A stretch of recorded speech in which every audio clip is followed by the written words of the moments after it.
Welcome back to my channel ঝটপট রান্না। আমি আপনাদের সাথে নুডলসের একটা মজার রেসিপি শেয়ার করব।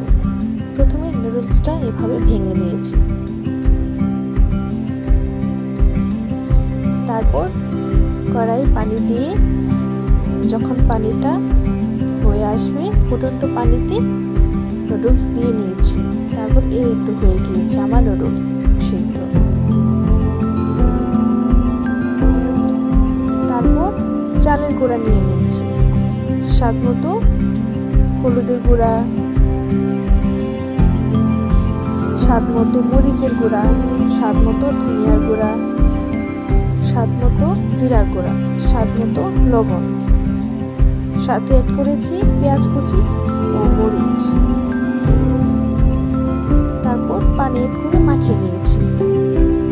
তারপর নুডলস সিদ্ধটা দিয়ে মাখিয়ে নিয়েছি। তারপর নুডলসের মশলা দিয়েছি। আপনারা চাইলে মশলাটা আগে অ্যাড করে নিতে পারেন, আমি পরে অ্যাড করেছি। তারপর কড়াই তেল দিয়ে পাকোড়া তৈরি করে দিয়ে দিয়েছি।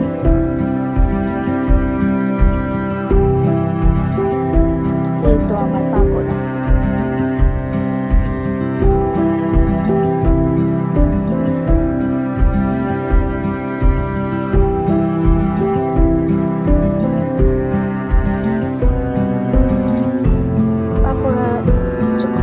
আসবে তখন একটা করে উঠিয়ে নিয়েছি।